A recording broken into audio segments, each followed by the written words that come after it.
Olwazwa lokumu pona kosangisa biso susu na tongo na lelo. Amen. Bible lobi na se na tango likambo ya sika ezali te. Nyonso tozo vivre, nyonso tokomona ezali kokosama nde maloba na Nzambe oyo ye asi aloba pe oyo ye asi abongisa. Amen. Yango Paul mutazo sosola zoloba ke qui nous séparera de l'amour du Seigneur. Ulazwa lokumu na kopesa biso susu ngulu ko permettre lisusu ete biso nde totelema liboso na bino bampaka pe bandeko na ngai pe bamosusu bakolege. Ulazwa lokumu tozana mukanda na Deutéronome chapitre 18 verset 9 à 14. Deutéronome chapitre 18 verset 9 à 14. Ce qui n'est pas vu, ce qui peut être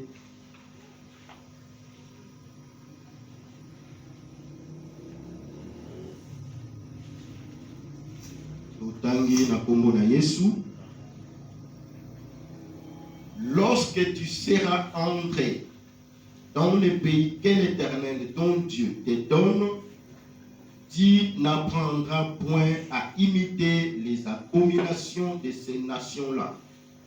On ne trouve chez toi personne qui fasse passer son fils ou sa fille par le feu, personne qui exerce les métiers de devin, d'astrologue, d'augure, de magicien, d'enchanteur, personne qui consulte ceux qui évoquent les esprits ou disent la bonne aventure, personne qui interroge les morts, car quiconque fait ces choses est en abomination à l'Éternel.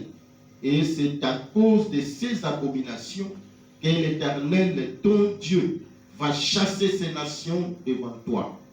Tu seras entièrement à l'Éternel, ton Dieu, car ces nations que tu chasseras écoutent les astrologues et les devins, mais à toi, l'Éternel, ton Dieu, ne les permet pas. Amen. Ilobana Nzambe lobi na mukanda na Deutéronome koloba epai na bana na Israël uta na mboka na Egypte pona kokende na mboka na Canaan. Bible lobi ete nkolo abali kopesa bango ba interdiction pe kopesa bango lolenge kani esengeli ba se comporter tangu baza kokota na mboka yango.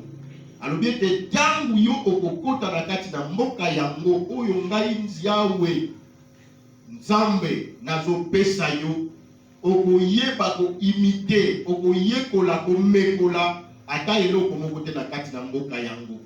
Lolenge ya ba abomination na bango na oyo baza kosalela.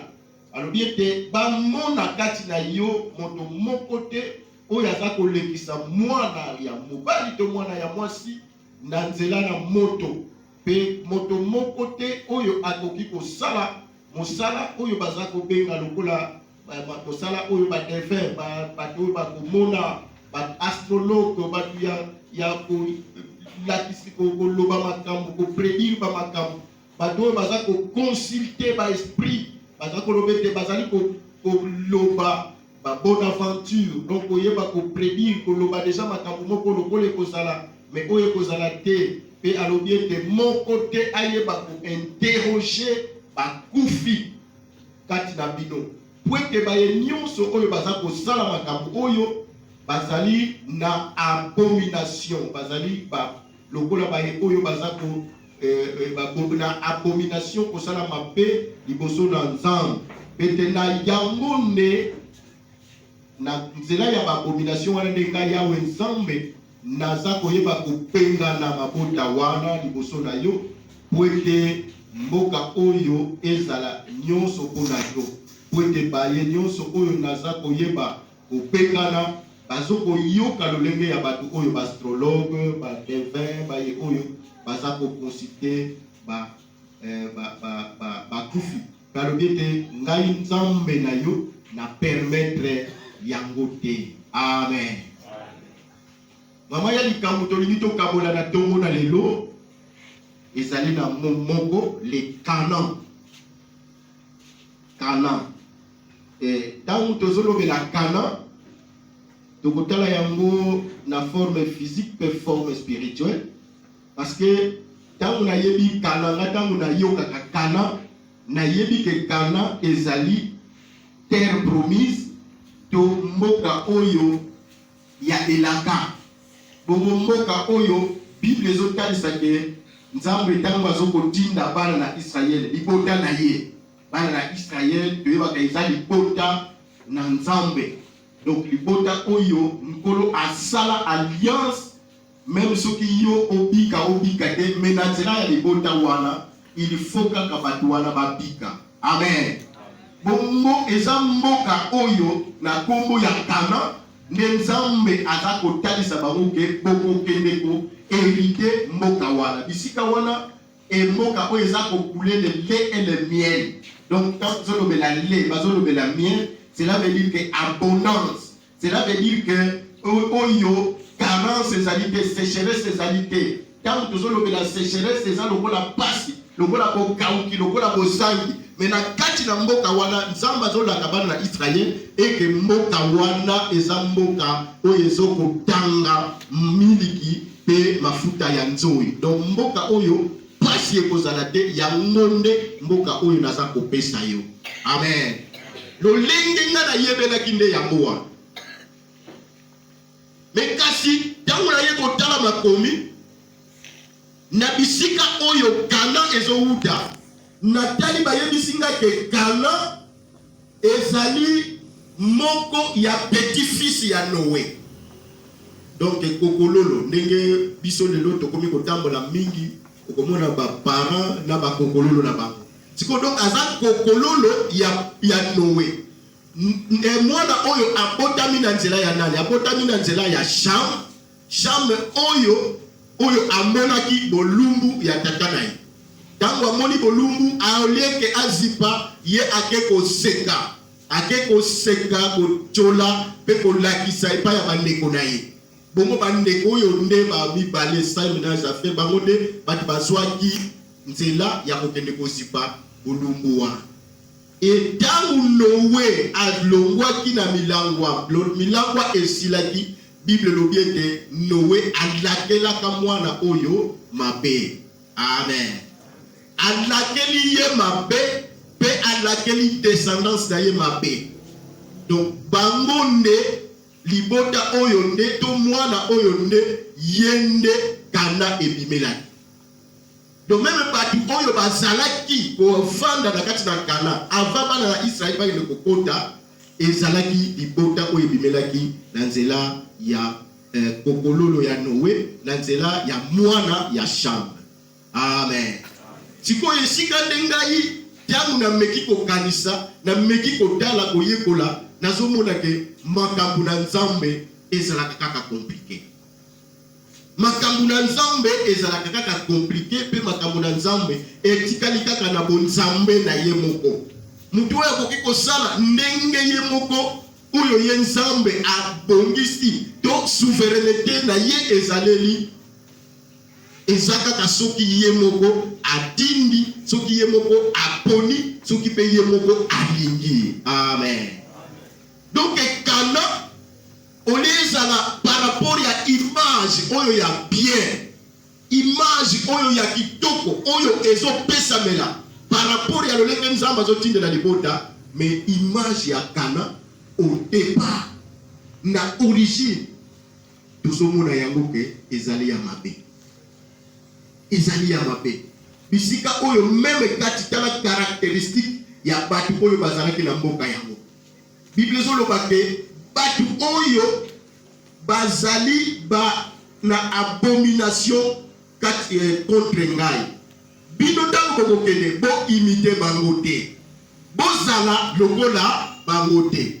Batu yango bazala wapi na mboka wana makambo yango bazosalela wango na mboka wana balobi baza na abomination baza koconsulte bamort bazali kosalela bamagie bazali kosalela batu oyo baza kosala soki bazoloba ke baza koconsulte batu oyo baza koconsulte baenchanteur batu oyo bayebaka kobikula makambo kotalisa makambo donc bango bamesana na lolenge wana culture na bango esalelaki lolenge wana soki totali mpenza eza mpe faute na bango te parce que déjà na origine na descendance na bango na kobotamaka na bango bilakelami mabe ezalaki yango wana ke nkolo azoloba te génération tango abeta il frappe des fois des premières générations jusqu'à la 4e génération soki mpe alingi kopambola alingi mpe koyeba kosunga kopambola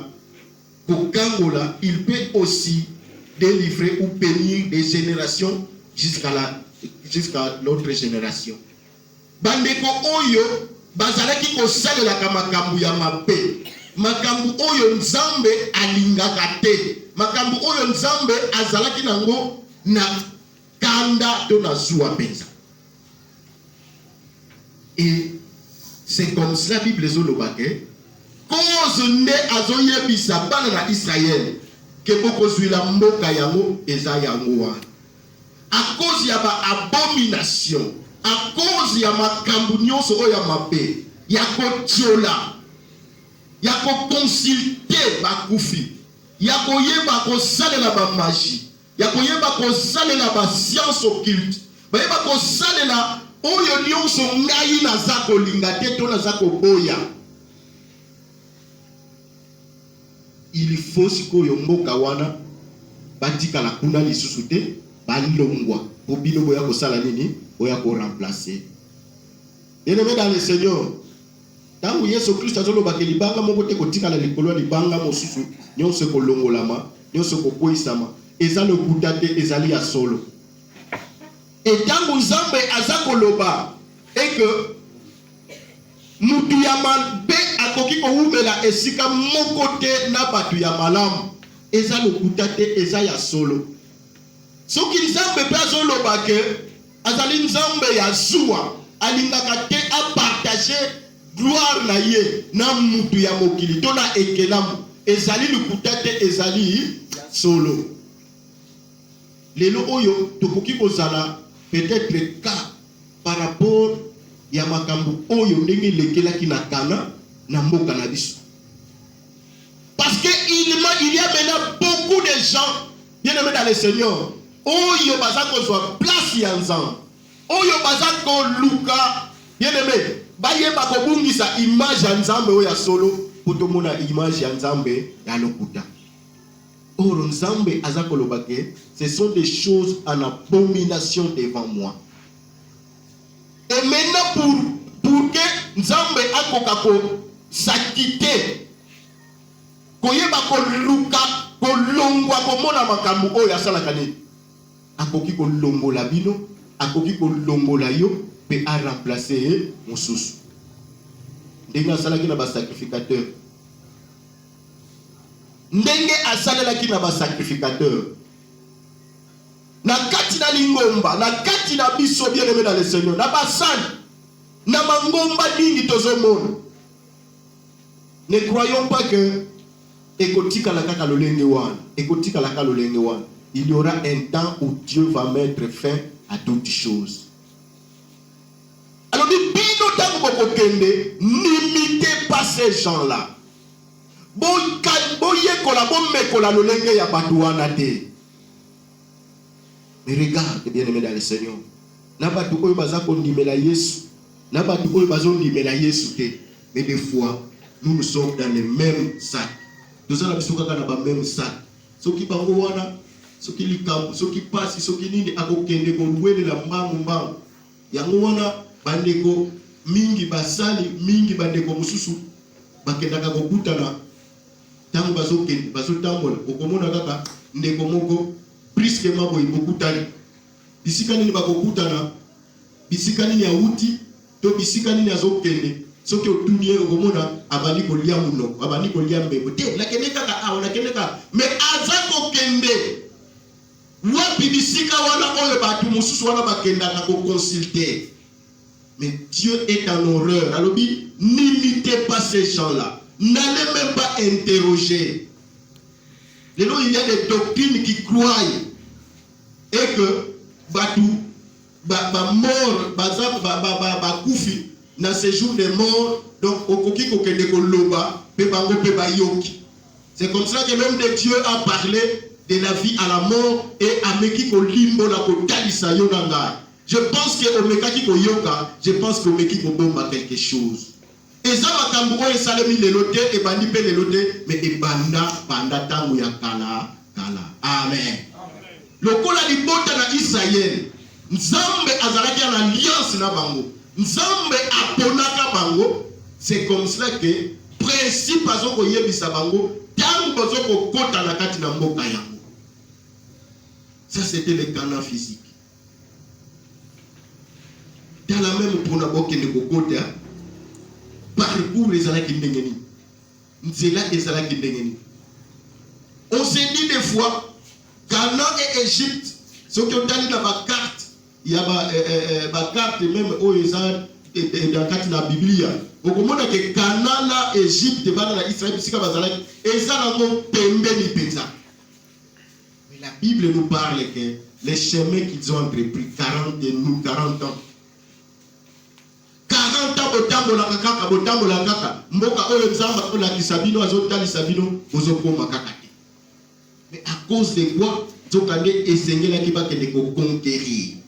Et dans le Seigneur, et là, comme mon côté, bisoto koki kozwa, oyo koki kozwa, sans pourtant que on luka, on conquérir yango. Olinga kozwa makambo nyonso te, to ozwa, même ozwa diplôme, même ozwa musala, même ozwa dibala, donc ozwa yango kaka, na nzela ya pete. Ozwa yango kaka na nzela ya pete kaka bongo ya ofele bakabela yo. Il faut olinga o conquérir. C'est comme cela que Nzambe azoloba déjà na Adam et que na mutoki na yo ndi okoyeba ko lia. Amen. Principe wana etikali.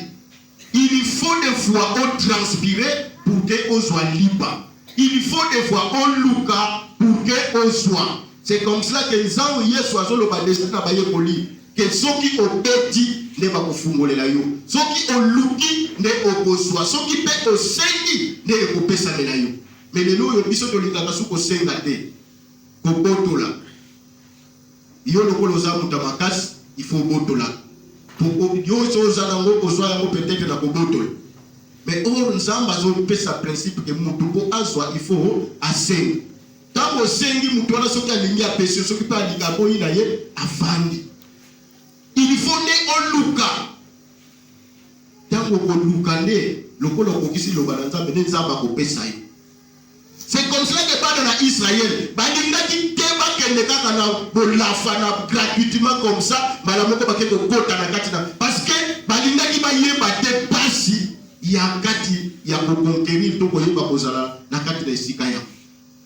Isegelaki liboso ba traverser. Ba mata ba montagne. Ba leka ba étape.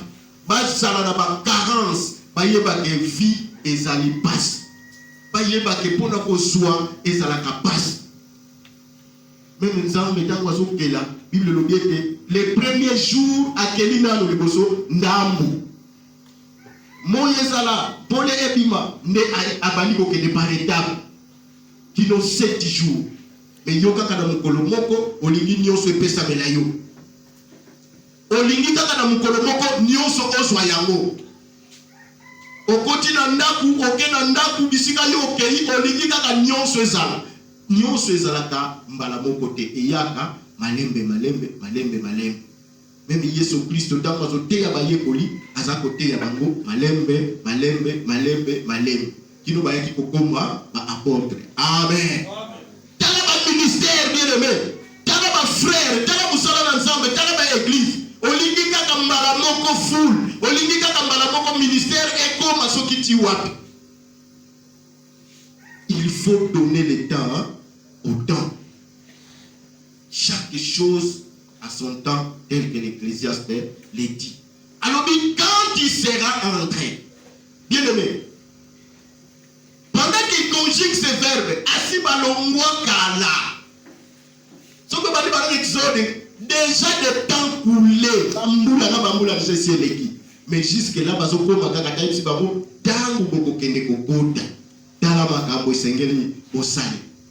mais or, tant que vous bimisa bango, tant que vous tinda Moïse, alobi tokende. Ok, après ça que bango dans le principe de mon côté.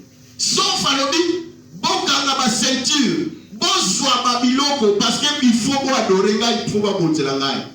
Mais tant que vous kende dans cela, ne ba bandisi koyo, pour franchir ba montagne. Et tant que ba mer rouge, barrière. Alobi, amendenge ni kutu falo tika biso. Bien-aimé dans le Seigneur, les canards. Oh, ils ont montré la cana physique. Cana batu bazomon. Ce qui est kotanga na baba hébreu, bazoloba eke il y a des gens où ils vont monique cana yango yo. Tala buna mboka yango, tizokende yango wana. Leti tenge to mona kana tsona kulu na ngambo mpende kuna. Tala yango wana. Mais ba quantité. Ba modeli yango kaka na misu. Ba modeli yango kaka na bayo ba koteli yango kaka na kondima. Sans pourtant que ba kende ko chama kulu na bango akati na mboka yango. Amen.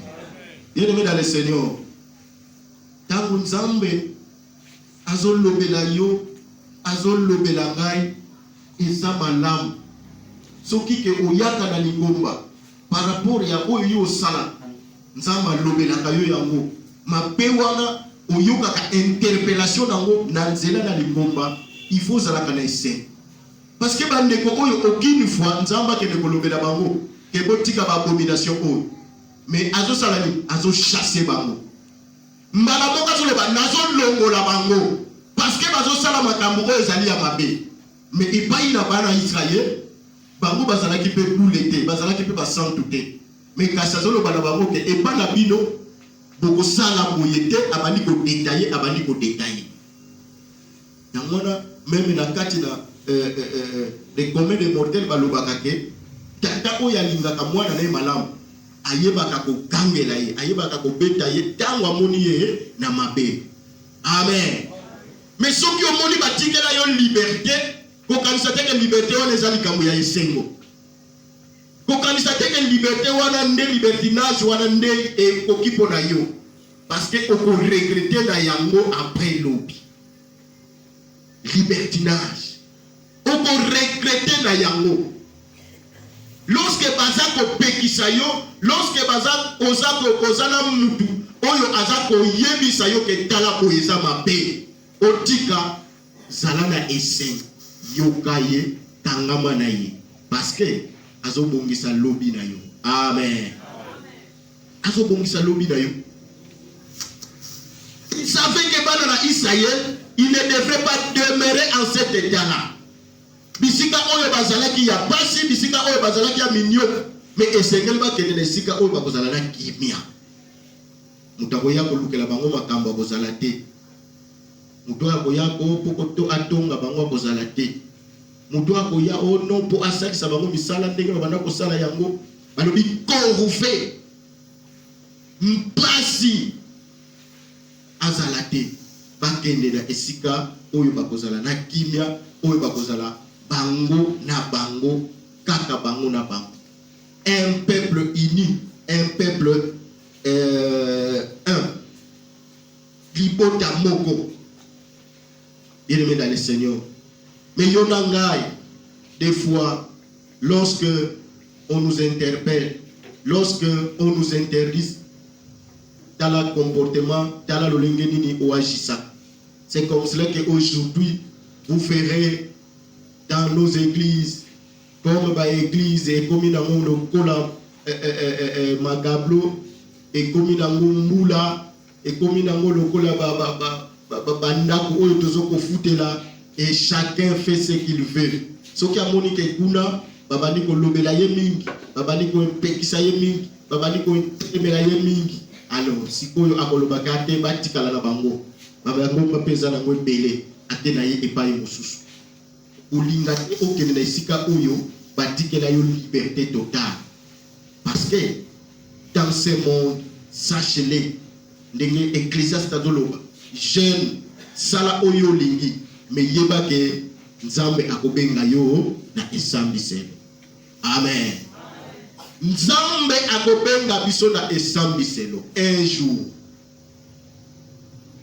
ozala elenge, ozala mbaka, ozala mwana muke, yeba ke Nzambe akobenga biso na esambiselo. Yango na Bible ezozwa ba catégorie nyonso. Azoloba na mwana muke lakisa ye nzela. Pourtant wakokola bosa na te. Yo bazo lakisa nzela na yebite soki ozolanda yango.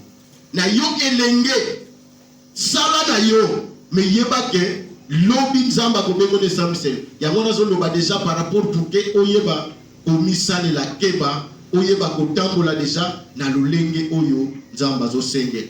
Et le lenge oyo baboti na yo bazo sengela. Ce n'est pas en vain que la Bible parle que dans les derniers temps, les enfants bakozala ba rebelles à leurs parents. Pourquoi rebelles? Parce que bakolinga koyoka baboti na bango. Mais soki batu bazalaki na bango ke baboti bazalaki na importance te, Nzambe alingaki achaka na likambo wana. Mais soki Nzambe azo interpeller yango, et la kisi ke ezana mutuya na misu na ye. Parce que zo considérer ba parents lokola banzambe yase. Amen. Toutes ces choses Dieu ne les permet pas. Yo tangu ngai Nzambe na yo alobi eke nazo permettre yango te. Makambo oyo nyonso bango bazo sala nazo permettre yango te. Yango wana naza kobenga na bango na kati na mboka yango po bino bokende ko remplacer. Eza likambo malamu bien aimé. Lelo oyo bayebisa yo ke na ndako na yo fandaka lokola yo fandaka biente na ndako na yo na bana. Ofandaka biente na mwasi na yo, ofandaka biente na bandeko na yo. Peut-être eza lupangu na yo, peut-être eza na mabele na bino, peut-être eza na quartier tout comme ça, peut-être eza na musala oyo yo monela qui passe. Mais lokola oza se comporter bien te balongola yo pour baya ko remplacer mutu mususu. Regarde, qu'est-ce que ça peut faire? Mboka oyo eza mabele na bango. Bisika bango moko ba nyo kwameli. Mais kasamba lokola bango à cause ya mape oyo bango ba wana kusala. Bien-aimé, ezali kambo ngai na yo to sala na yango ekeng. Nous croyons que c'est comme ezalaki pour la bana na Israël, comme c'était pour l'ancien temps. Ah, wana essayer les cas, wana etika bien-aimé. Même aujourd'hui, tous appels en route, tous appels au Kende vers Canaan. Amen. C'est comme cela que nous disons et que les Canaan physiques existent, mais les Canaan spirituels aussi existent. Parce que pour la Canaan, ezalaki pour la libota oya Israël.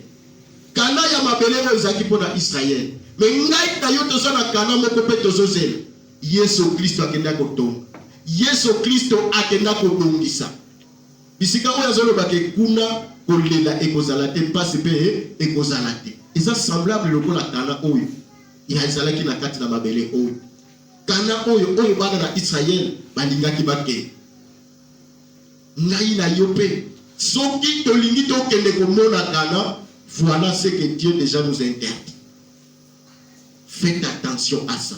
Parce que les lelo oyo na mangomba comme to koma kolinga te protéger, te berloter, te batela, pour ce que to lobeli oyo bakokende.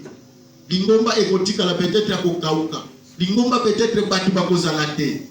Combien de gens de sciences occultes, combien de gens non politiciens courent dans les églises. Ce que on a dit aux politiciens, avoye biso ngana sambela la lingomba te. Mais ce qui est une lecture ya makambo, oyo yazosa, je ne sais pas. Makambo wana elongobani par rapport à ma commune ensemble. Mais est-ce que maintenant tant que na mangomba, tozo interpeller batuwana pour leur dire que ce qui te kobongo la mitema te, toyebaka eke esambiselo ezali. Pona mabele oyo okoki kodondwa parce que ozana mbo. Okoki kodondwa parce que ozana titre. Okoki ko sala nyonso yo lingi parce que likambo wana to contre wana ya bino. Mais est na misu na Nzambe be okosala yango. Est-ce que na misu na nzambe pe okolonga jugement wa? Bien aimé, combien de gens les lots yo bazo soupir na ba prison, les lots yo bazo soupir bazo kolela, peut-être na bisika bazonga na ba bisika ya na ba mboka ba bisika moko songolo à cause ya banani, à cause ya ba badoyo bazalaki ba mimonaki ba vaillant, ba mimonaki ba guerrier, ba mimonaki ke bangonde baza ba privilégié. Ça a un privilège les lots, mais lobby. Nzambe akobenga yo na tourment. Nzambe akobenga yo au tournant, kozwa yo au tournant. Amen. Genèse chapitre 12, verset 1er à 9.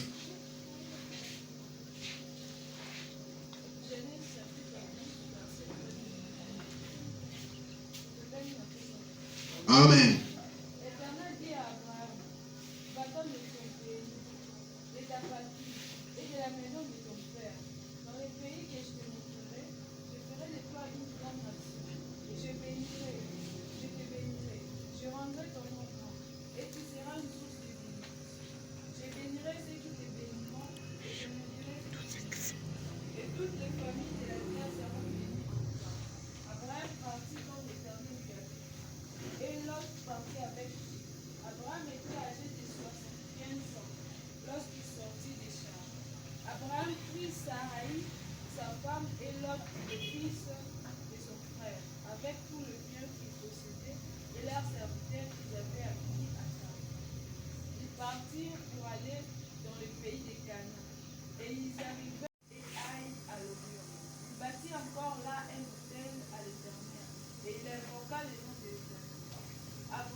Amen.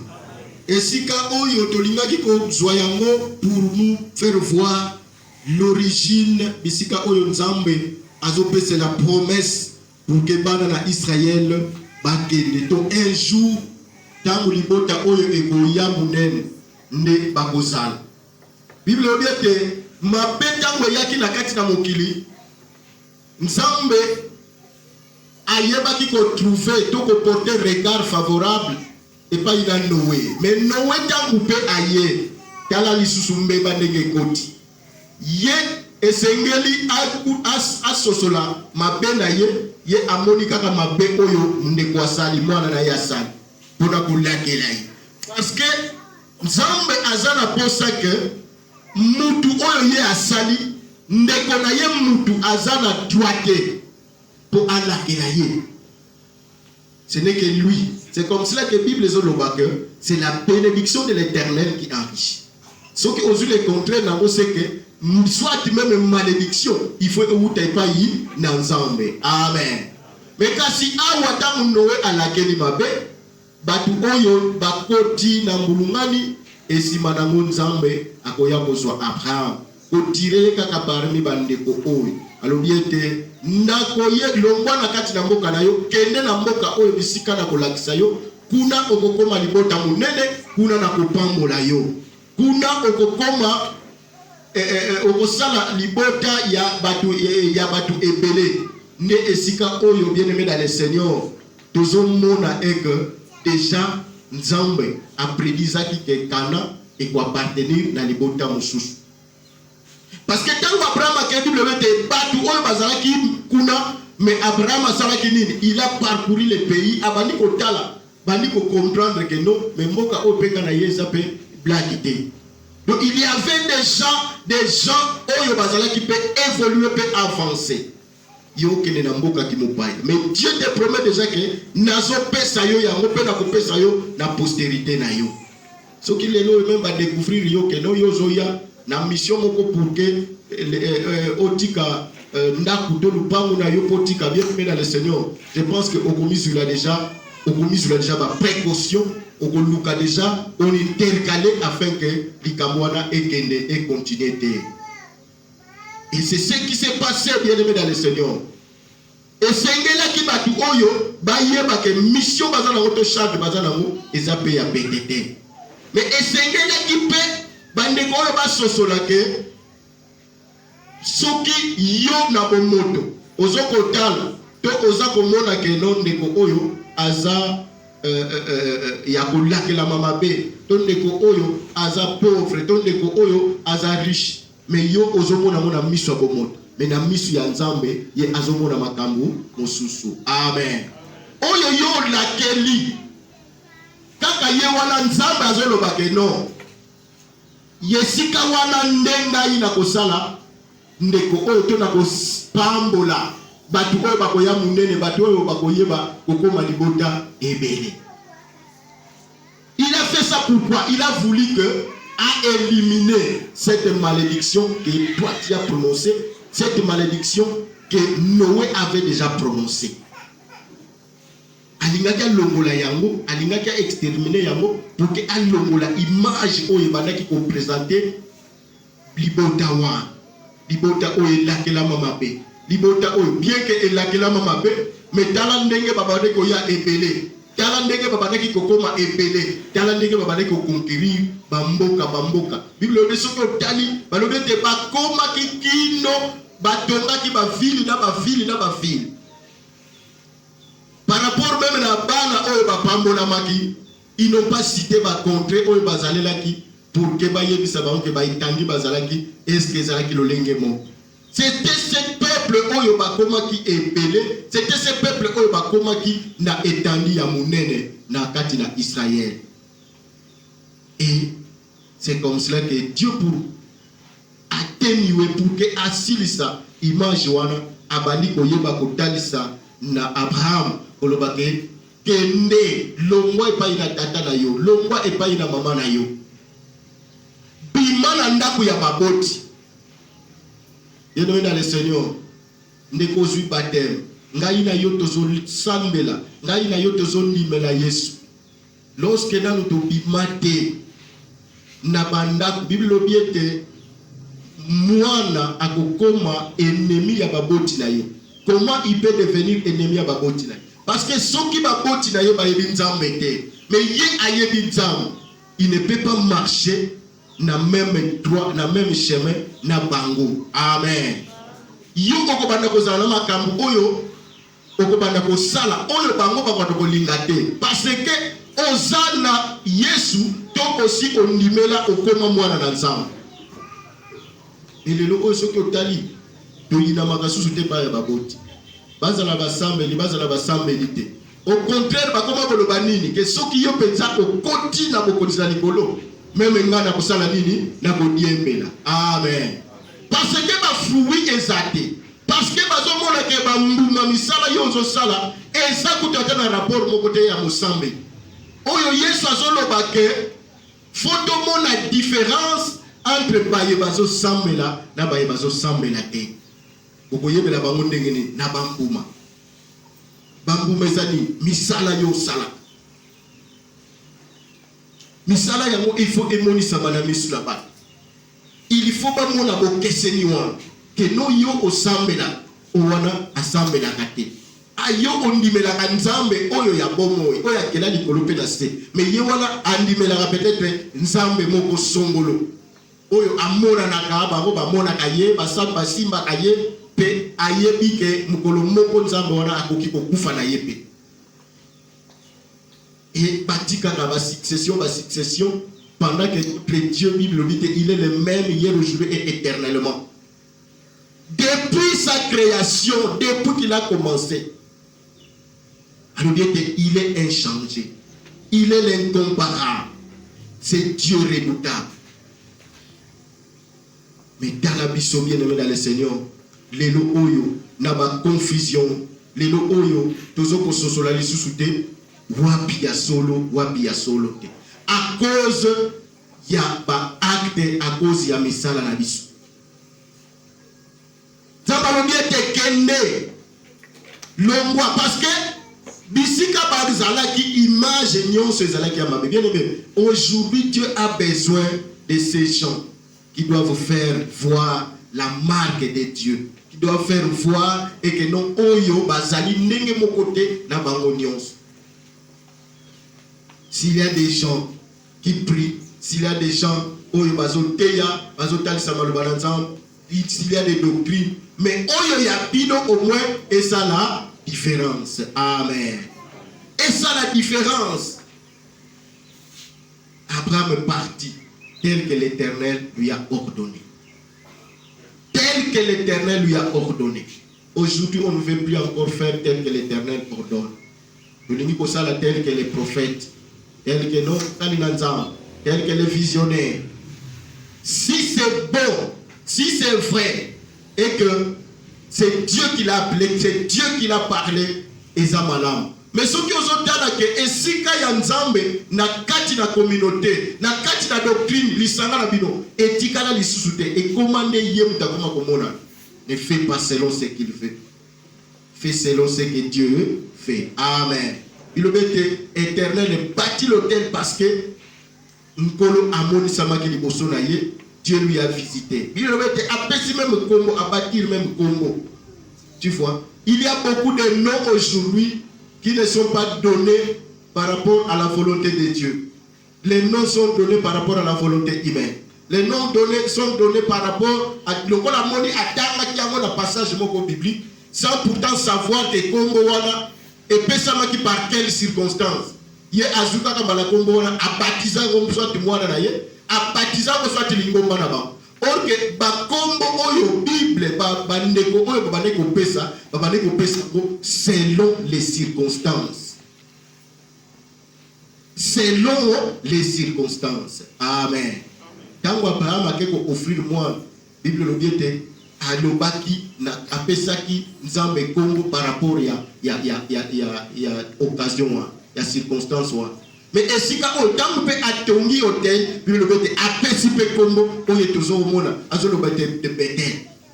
Kuna lobi Dieu pouvoir, koto lobi bete, même Jacob ayeba ko pesa ba Congo par rapport ya ba circonstance tenge abane ko sala marche et le mona nzambe. Aujourd'hui, c'est parce que au moni yango, au tangi yango, sans pourtant que le Saint-Esprit te convainc, sans pourtant être révélé, sans pourtant comprendre vraiment réellement la signification, aussi comme au péché. Et c'est comme cela que Tala Bambeba na Bambeba, Tobugi, Nzela, Oyo Yesu Christo ya solo, Azola Kisabiso. Nzambe a se détournaka. Ce qui était à Pession de la, à la question de la Pession principe, il est amour, mais s'il trouve que il n'aura pas son compte, il peut te lâcher, il peut se détourner. Amen. La mort, Dieu ne fait pas la mort d'un pécheur. Il fait que les pécheurs reviennent à se repentir. Mais ceux qui payent au ligne na yo kozalaka ka mosumu, li futi na yo pe ezali. Le salaire du péché c'est la mort. Le salaire du péché c'est la mort. Mais si tu veux te détourner du péché et venir à Jésus, c'est comme cela le don gratuit de Dieu, il dit c'est la vie éternelle. Si tu as dit vie éternelle, il faut que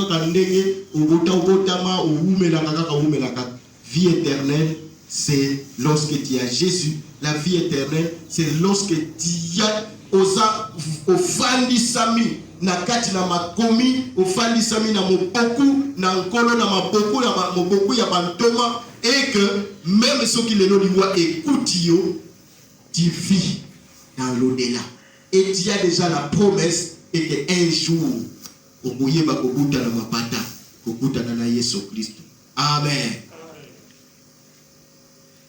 y a trois sortes de morts. Il y a trois sortes de morts.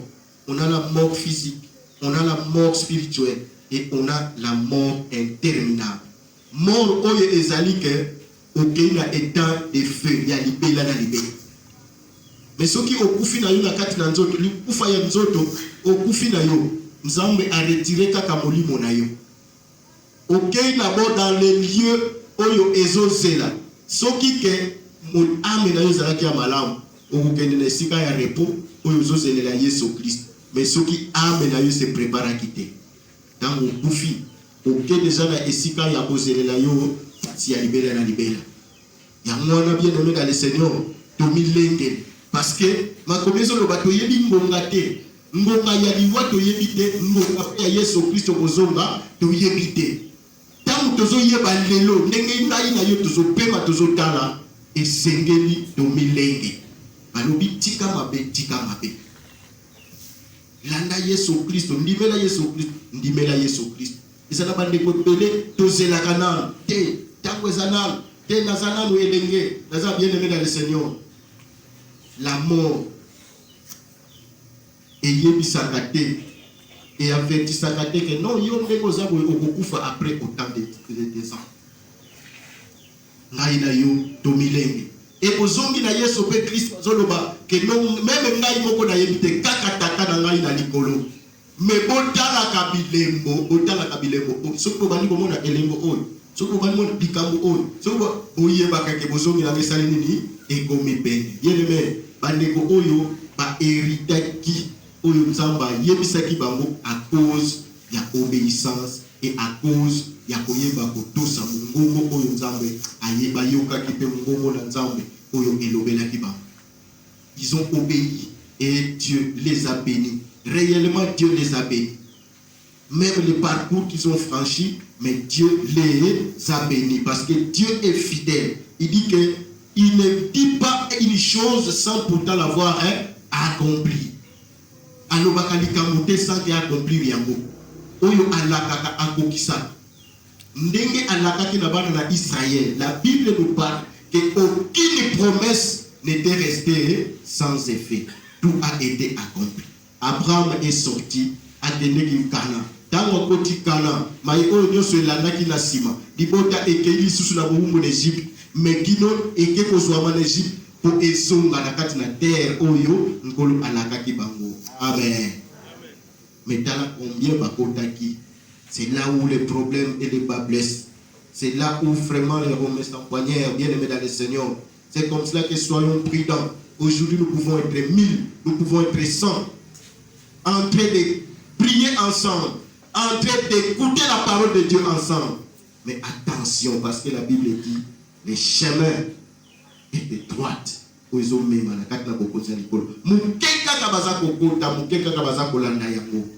se peut que yo peut na yo toza esikamoko, mais par rapport à ces chemins, yo za nzela mususu.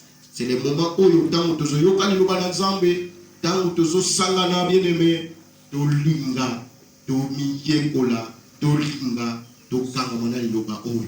To sungana, to sungana, to sungana, to sungana. Na likambo yo zo komona zo kokate senga concours pa ya moninga oyo monike ye alonga yango.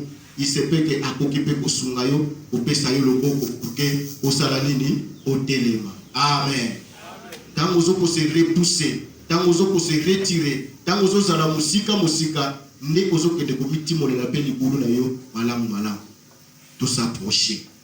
Oyo nkolo zo loba ke bande ko na ngai baye oyo tozo sala na bango mokano na Nzambe. Mais siko soki yo ndeko na yo baye bazo sala mokano na Nzambe. Yo bangote, olingi bangote, oza côté mususu. Cela veut dire que tu fais autre chose. Tu fais autre chose. Et à ce temps-là, bien aimé, et qu'on a la sans esquisse, et qu'on a la passe, et qu'on a la colère. Josué chapitre 10.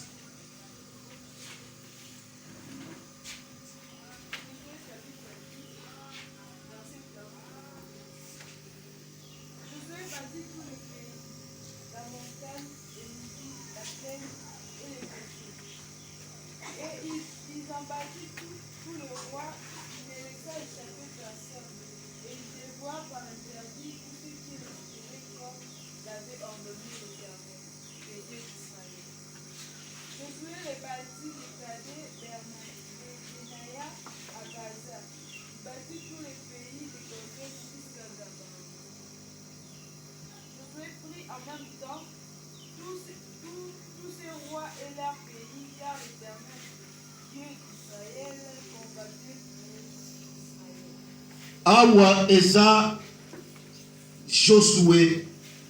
Bible zeloba ke tango Moïse akufi sima nango Josué zwaki rêve. Nzambe ya lobi Moïse Josué serviteur de Moïse, agit fidèlement. Que ce livre, principe, Moïse a komaki et le mwana bibengu na yote. Soki oko sala yango, okolanda yango, ne okolong. Et Josué a agi tel que l'Éternel lui avait ordonné et tel que aussi père naye, tata naye, ayebaki kolakisa ye. Et c'est là où bien aimé, il dit pour confirmer cette parole. Pour dire que Josué bâtit tous les pays, la montagne, les midis, les plaines et les coteaux, et il en bâtit tous les rois. Il ne laissa échapper personne. Quand Dieu a dévoué, a interdit, quand Dieu a dit quelque chose, il faut le faire tel qu'il le veut. Bandeko oyo bakendeki na bowumbu à cause il y a désobéissance ya motomoko, à cause il y a koyeba ko négliger kaka na likambo muke bandeko bakendeki na bowumbu. Mais si mana ko kende na bango na bango Bible lobi te Nzambe azalaki ko zala na bango na moi pe na butu. Mais à chaque fois il donnait des orientations afin que bandeko oyo basala lolenge ye azosenge. Et la Bible nous dit que Josué a fait. Josué azalaki parmi baeba espionnaki mok azalaki baeba monaki que c'est possible que toyeba kokota na mboka oyo. Parce qu'il y a des gens qui avaient déjà désespéré pour dire que non mboka yango kutu tala ba géant bazakuna. Mais Josué et Caleb ils ont dit que si Dieu a dit que nous puissions les prendre, il est possible que nous puissions les prendre. Amen. Et c'est comme cela que Abazo confirme le dit Josué a yebi kotonga moka nyos abemi be abengani ba roi abengani ba nekonyos oyo Nzambe ayebaki ko ordonner pe ko dévouer par interdit. Ko dévouer par interdit. Bien-aimés dans le Seigneur,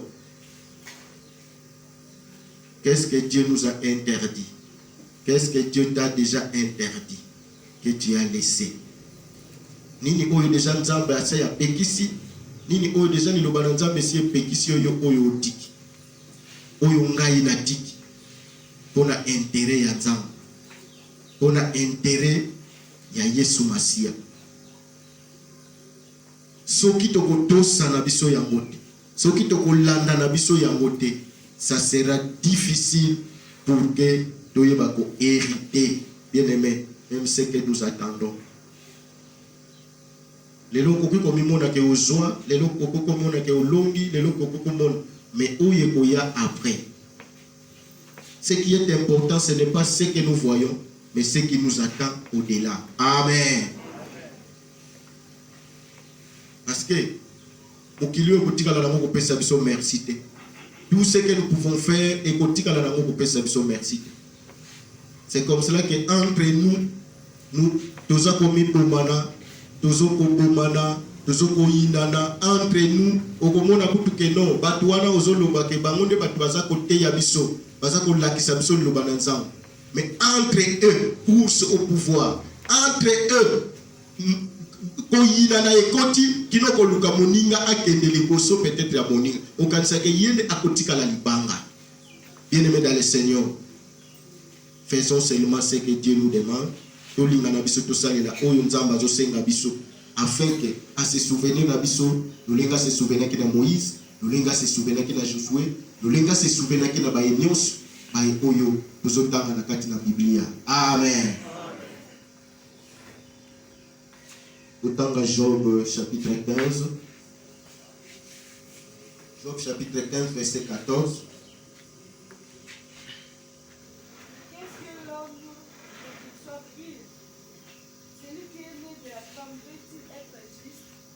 Soki Nzambe azoloba n'est pas ya Job. A-tu vu n'est pas ina Satan azoloba Nzambe azoloba n'est pas ina Satan. Koyeba koyebisa ye pona likambo na Job. Est-ce que moni mwana na ngai te Job? Mwana wana aza ente. Mwana wana mabe moko te zakati na ye. Mwana wana na lingaka ye. Mais Job ye moko aza koloba kotatoli. est-ce que nanzela na moto abotami na mwasi peto ekoki kozala ekoki kobima na lela mwasi eloko oyo ya malamu pour te dire que bien aimé dans le Seigneur nous devenons pire tokomaka peto par la vocation, par la volonté de Dieu, par l'amour de Dieu. Amen. C'est vrai que na makasi na yote, c'est vrai que yo moko kosa l'effort mon côté, mais bolingo na nzambe. Siko bolingo na nzambe alakisi biso yango na nzela na mwana na Yesu Masia. Yesu Masia ndeko ya na se na mort. Alobi te poete mokili ebikisa. Ndenge nini susu tokomi koboya Yesu. Pendant que kozanga Yesu Masia, bien aimé, okopeto la mana makila mosusu te. Kaka makila na Yesu etangaki, ozoloba ezonganga koleka makila na ben. Quelque part, Nzambe asengi Abraham, mwana na ye. Et Bible bete, c'est ce qui a fait même qu'Abraham a comme tata na kondima. Abraham avait confiance en Dieu. Quelque part, Nzamba zolo bane kozala tata na mabot, mais okotala boyetala mwana wa zula ki na conditionné. Mais Nzamba sengiye. Et qu'est-ce que Abraham a fait? A obéi. À cause ya alliance, à cause ya marche na ye dans ça. Atosaki, mais na kokendaka na ye. Pona komona kake makila moko te oye koki kotanga en dehors ya makila na Yesu Kristo. Il a fait quoi? Na esika mwana oya kufa, alobeta Abraham ko chambeli na mupanga na mwana na yote. Alakisi ebeli. Oyo ezalaki déjà image ya Yesu Kristo. Et symbolisaki déjà Yesu Kristo. Bien aimé. Abraham wuta na ngomba asi aboma belie. Abomi mbeka, apesi mbeka epai na nzambe. Pour dire que ekozala na mwana na nzambe. Ekozala na mobikisi, ekozala na ndeko moko oyo akoya pona kozwa siko esika ya bato nyonso. Ye asalaki yango pour l'alliance d'Israël. Mais tala oyo Yesu asali yango pona ngai na yo, pona mokili mobimba. Boni susu te tolingi to boaki sa grâce oyo. Peut-il sortir quelque chose de pire? Bien aimé dans le Seigneur. Si tu ne crois pas être pire, si tu ne te crois pas que Jésus t'a déjà sanctifié, mais Job se demanda, peut-il sortir? Mais dans l'ensemble dans l'icolo, cet enfant est intègre et rien ne reproche en lui. Amen. Mais et pas tant que corps humain, et tant que humain, il se dit qu'il ne peut pas sortir quelque chose de pire. On est toujours là-bas, tu peux tout la maka, nanzela na makila na Yesu. Topeto la makatoko pire nanzela na bolingo na nzambe. Soki ko yina pe bokwa ki sa bolingo oyo bien aimé. Tokokende ko sombrir. Tokokende na kati na passe. Tokokende na kati na tango tozoko kende ko tika mokili oyo. Tokoyeba komona ke bien aimé soki na ndimela katango babandaki ko te yangai. Soki na yoka katango babandaki ko yebisa ngai. Regarde ces deux hommes devant dans la croix. Oyo azolobake à reconnaître que non. Bisoku tout sala ki mabe. Bisoku tout vraiment de batu sengela ki to mérité. Mais ndeko oyo asengela makite a mérité kutu oyo. Souviens-toi de moi. À cause de cette reconnaissance, Jésus lui a dit que toi et moi nous serons au paradis. Aujourd'hui. Tu vois bien aimé dans le Seigneur la croix. Tu vois l'œuvre de la croix. Ce n'est pas à cause de tes propres efforts, mais par la grâce. Éphésiens. C'est par la grâce bien aimé dans le Seigneur. Nous ne devenons pas pire par tes efforts. Nous ne devenons pas pire par tes actes. Parce que yo nous sala, mais kasi nanzela ya polimo nanzambe. Enzela ya grâce nanzambe. Amen. Tout la Jésus Christ. Christ. Aujourd'hui, nous prenons tous ces engagements que nous sommes en train de prendre dans l'œuvre du Seigneur. Nous prenons ça enfin. Tout ce soit mais na kati na tempelo na kati na ndako na nzambe azoloba ke botia ba vase na ngai utile botia yango à part. Il faut les respecter, il faut les ordonner. Ba vase utile. Et quand on parle de vase utile, bien aimé, ce sont ces charges, ces tâches que tu prends na kati na lingomba. Bakotia yo esika moko songolo, bakotia yo na bakopesa responsabilité moko songolo, ah bango pe tout ça, bien aimé. Ozo sala yango pona moto te mozo sala yango pona nzambe. Landa ndakisa ya baye oyo ba landaki oyo nzamba yebisaki bango. Ils ont qui des couronnes. Dieu les a récompensés. Amen. Yo pe ozo tungisama bazo tikela yo mukumba yo moko. Ozo tungisama ozo nyoko mana mukumba wana. Bien aimé. Yebaka ke oyo akufela yo azana bomo. Yebaka ke oyo andimi ke omnyokwama na mukumba wana azana bomo. Akotika yo te un jour ako récompenser yo na charge wana oyo kolo apesio kolo ayeba kokumisama. Allons lire Acte 13 19 pour yeba ko chite na biso pe ko landa ko tingama. Bible le dit te tango basileseka ko détruire tout ce que Dieu avait dévoué à l'interdit. Nzamba pesaki bango le la propriété. Et Dieu aussi te donnera ce que tu attends. Si tu attends la vie éternelle, Dieu te le donnera. Si tu attends quelque chose de la part de Dieu, si Dieu t'a déjà promis quelque chose de sa part, à cause il y a œuvre na yo sala, à cause il y a oyo yo oza ko accomplir kati na ye, bien aimé, sache-le que ekoko kisamaka. Il ne trompe jamais. Il ne trompe jamais. Il est Dieu. Amen. Dans Israël, ils ont hérité ce pays-là. Ça, c'était le pays physique. Mais toi, tu attends les pays spirituels. Oyonkolo akendeki ko bongisi. Wazolo bake bisika ngai na kozala yope oza. Hébreux chapitre 11 verset 9. C'est par la foi qu'il veut s'établir dans la terre promise, comme dans une terre étrangère, habitant sous les temps, ainsi qu'Isaac et Jacob, les cohéritiers de la même promesse. C'est par la foi. C'est par la foi, bien-aimé dans le Seigneur. Sans la foi, il est impossible de lui être agréable et d'avoir des choses de la part de Dieu sans la foi. C'est par la foi. Baye oyo basimba ki kondima.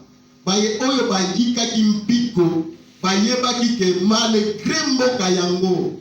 Malgré makambo nyonso bangomba nyonso. Mais par la foi. Baye oyo bandimaki. Baye baki ko conquérir.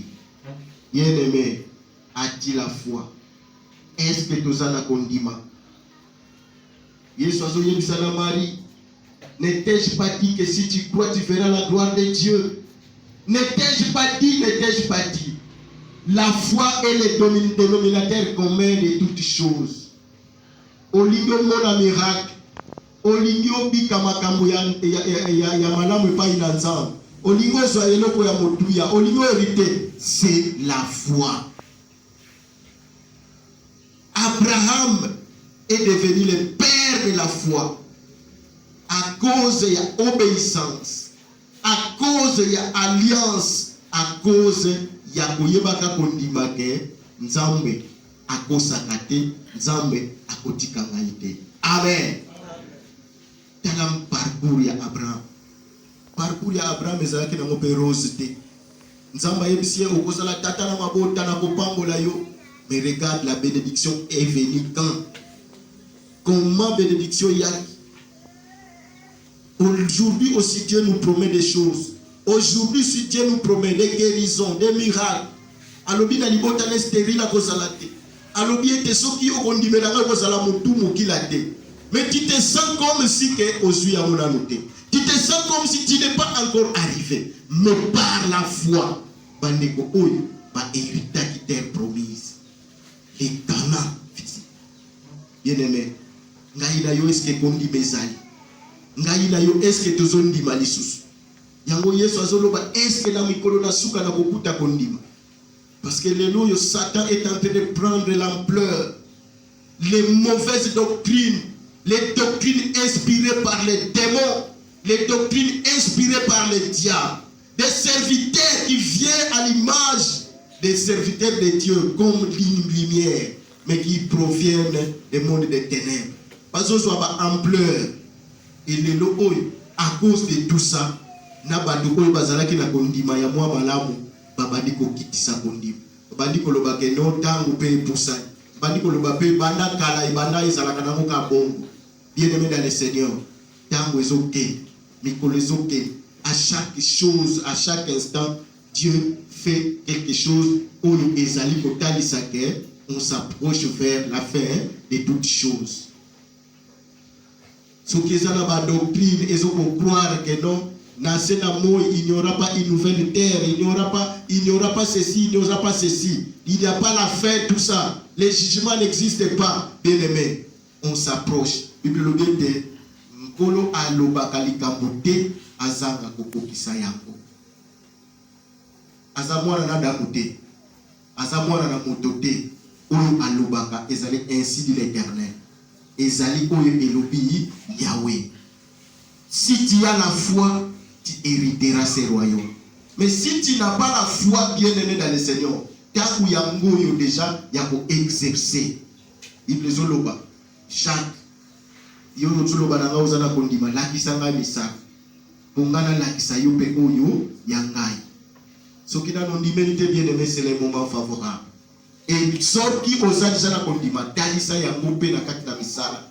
Afin que Nzambe asisouvenaka pe na misala na yo oyo zosali na yo. Amen. Que Dieu bénisse.